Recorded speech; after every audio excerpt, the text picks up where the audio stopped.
Hello F11 members and welcome to the Fundamentals of Post-Production video tutorials for issue 88, May 2019.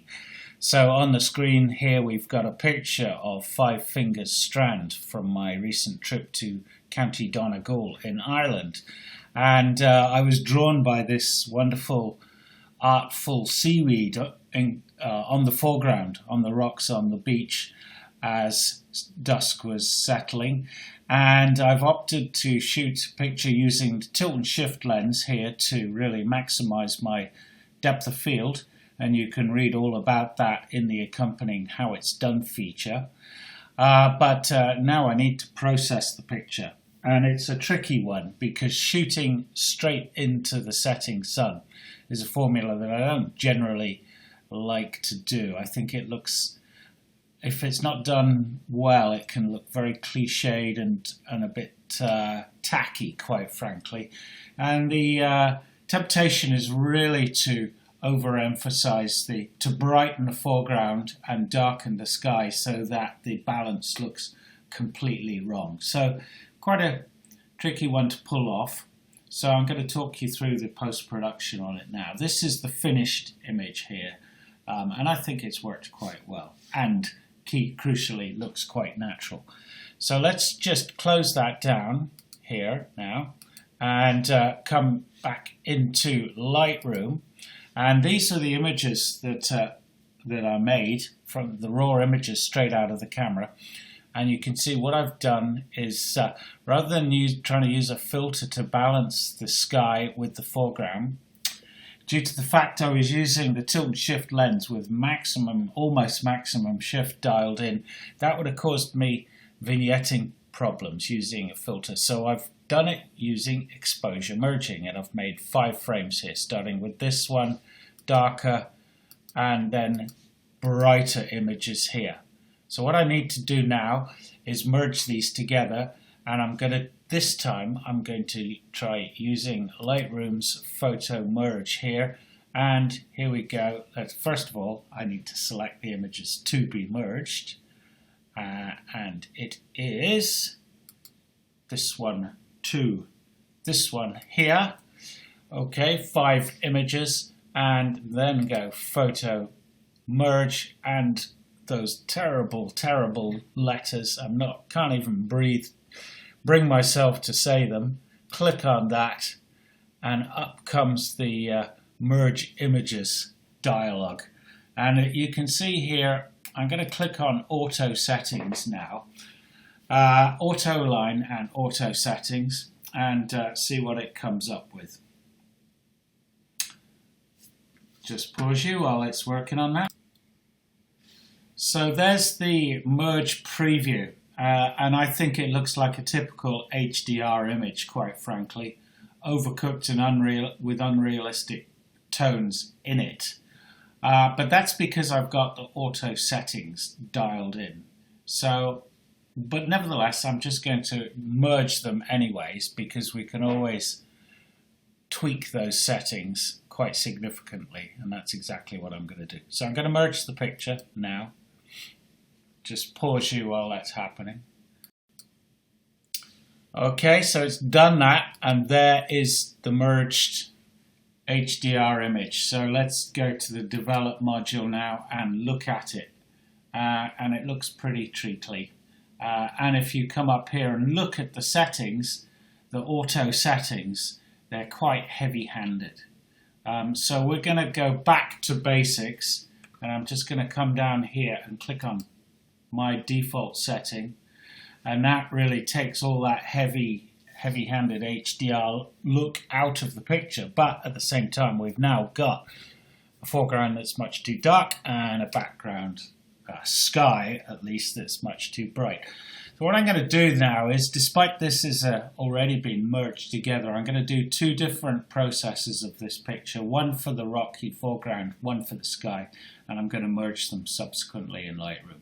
Sorry, in Photoshop. So let's start just looking at the bottom 2/3 of the picture, the rocky foreground. As usual, I'm going to look at my white points. I can ignore those screaming highlights in the sky because I'm just looking at my foreground. So I'm just going to alter my whites here to the right until I start clipping in my foreground, and you can see how far I can go with my whites before that happens. Well, virtually all the way, and that's what I'm going to do. My black point, I can look, just looking at the histogram, I know I can't adjust my black point, so I'll start clipping excuse me, shadows, and in fact those shadows are looking much too dense. So I'm going to bring the shadows up using shadow recovery here. And at this point, this is where I need to decide just how bright I want my foreground to be. Because if I come way up to there, it's just going to look unnatural.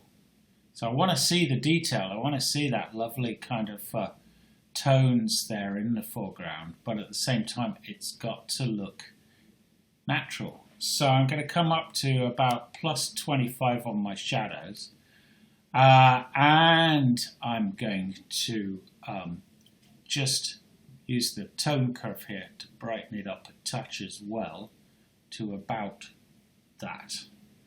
Okay, now I think I just need to add a little bit of contrast in there. With these merge to HDR pictures, they can look a little bit flat if you're not careful. So a touch of contrast there, plus 9. What else do I need to do? Not a lot actually. So I'm just going to export that and open it up in Photoshop and just pause while I do that. Actually, I'm not quite done with this first conversion because what I want to do is use a grad filter here just to darken down this top third so that I've got a bit of a progression from foreground to top starting already. So I'm just going to bring that grad tool in. I'm still ignoring the sky. This is just going to take it from the horizon down to the top half of the image here.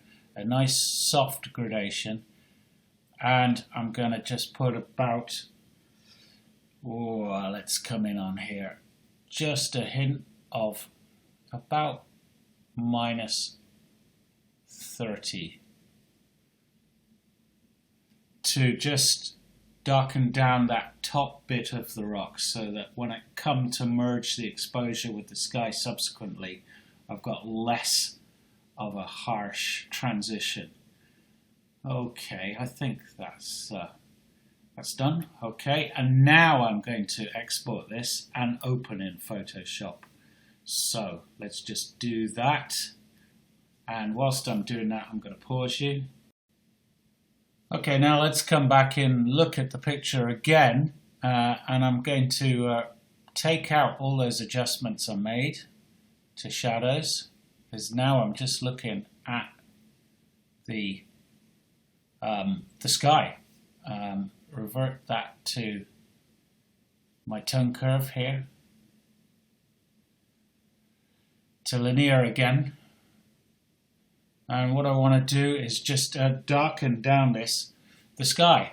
First thing I'm going to look at is try and retrieve some of those highlights. You're never going to retrieve all the highlights in a setting sun, or even try to. Nevertheless, minus 24 on my highlights brings some of those tones in the sky back to me.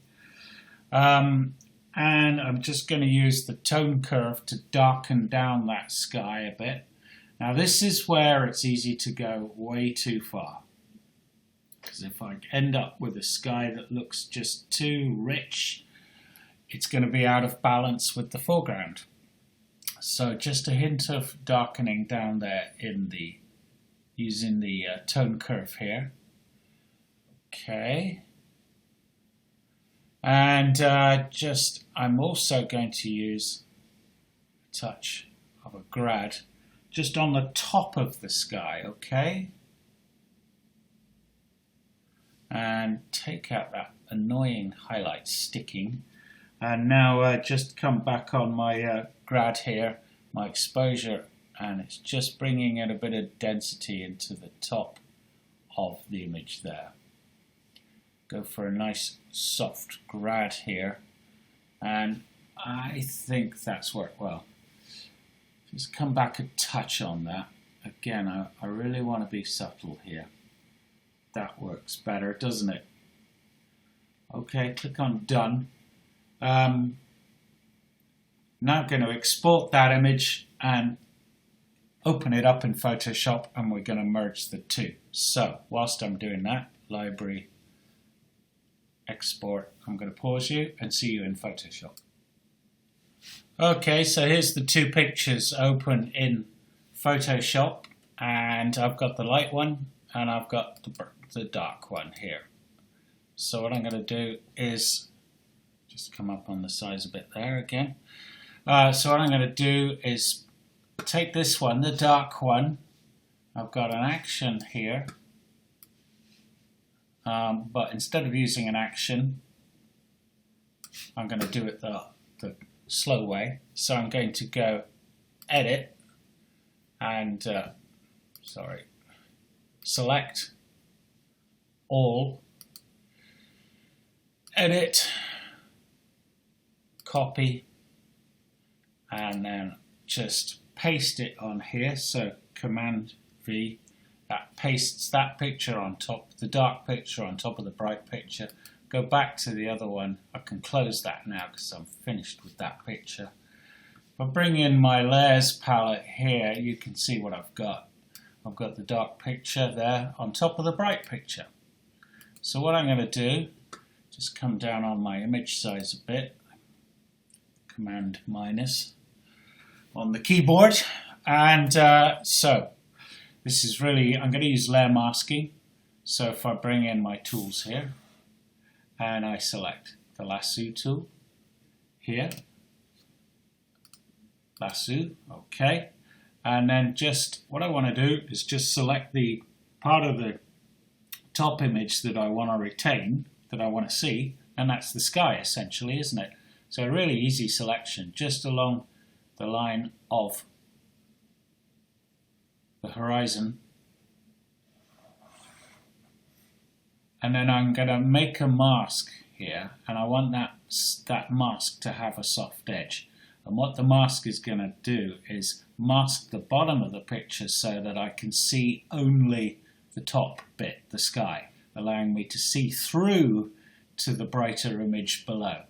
So what I do is come up here and go to Layer in the top here, come down here, Layer Mask. Before that though, I want to actually feather the selection. So I'll go Select, Modify, Feather, and I'm going to go for a really soft edge to this selection here. I'm going to go 400 pixel, okay? You can come back and modify that should you need to, but I just feel that nice soft feather radius will work here. So I click on OK. And now I come up here to Layer Mask, and I'm going to click on Reveal Selection. So I've selected the sky. That's the bit that I want to see. So click on that, and look at that. It's done it, really, and I don't have to do anything more to the picture. The key question I need to ask myself now is, of course, do I think that that looks natural? You can see what I've got here is the top layer on top of the brighter layer there. You can see here the layer mask, a really good illustration of what layer masking does. So the white bit there is allowing me to look through the mask to see the sky, only the sky in that top layer. And we can look through the mask, we can look through and see the brighter bit of the layer beneath us. And that works really well. I could modify the edge of that mask if I needed to, but I don't think I do. I'm pretty pleased with how that picture's worked. It doesn't need anything doing to it subsequently. Don't we like it when things work simply? So I hope that was useful. The key with these kind of pictures shooting straight into the light is just keep it nice and subtle. Easier said than done. Good luck.